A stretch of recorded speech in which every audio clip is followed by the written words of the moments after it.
Assalamu alaikum, I'm Aisha and you're watching Samaa News. Here are today's headlines.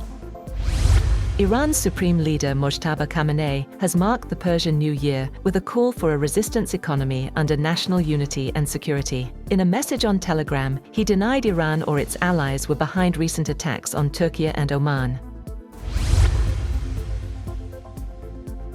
Israel and Iran have launched fresh attacks on each other, a day after Tehran struck an Israeli oil refinery and after US President Donald Trump warned Israel against further attacks on an Iranian offshore gas field shared with Qatar. The Israeli military said in a brief statement that it struck Tehran, targeting the infrastructure of the Iranian terror regime. It added that Iran fired a barrage of missiles at Israel, triggering air raid sirens in Tel Aviv as explosions from air defense interceptors echoed across the city.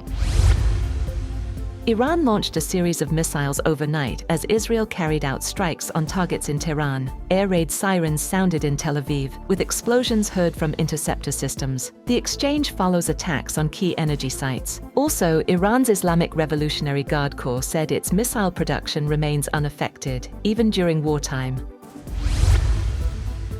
Meanwhile, a spokesman for Iran's Islamic Revolutionary Guard Corps, Mohammad Ali Naeini, has been killed by US-Israeli attacks. The IRGC announcement came in a statement reported by the local media. Since Israel and the US launched joint attacks on Iran on February 28th, killing some 1,300 people, including then Supreme Leader Ali Khamenei, hostilities have escalated. Iran has retaliated with drone and missile strikes targeting Israel, Jordan, Iraq, and Gulf countries hosting US military assets.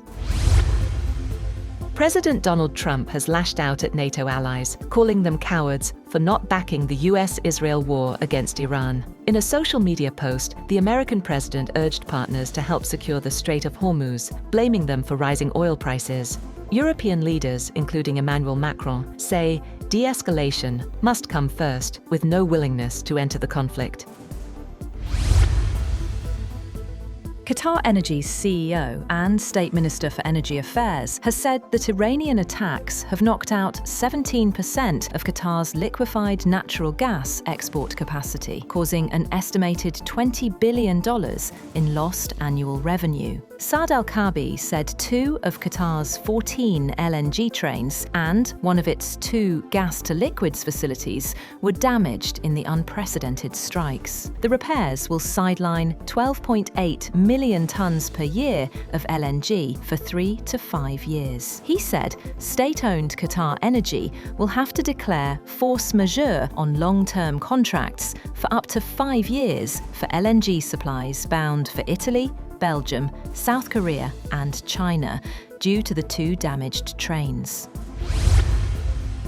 On the other hand, Israeli Prime Minister Benjamin Netanyahu has said that he believes pipelines should be built to transport Middle East oil and gas across the Arabian Peninsula and up to Israeli ports to avoid threats by Iran in the Hormuz Strait and other Gulf waters. He told a press conference that Tehran no longer has the capacity to enrich uranium, seeking, during the 45-minute event, to defend his country's military operations, even as its attacks on Iran's South Pars field inspired tit-for-tat strikes on energy plants across the Gulf.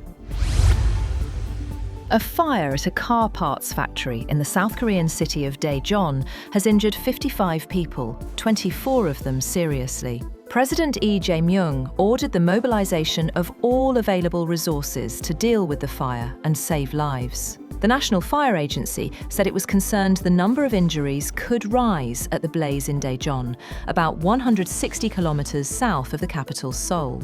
A fire official said firefighters were struggling to contain the fire as one of the 2 buildings affected had collapsed.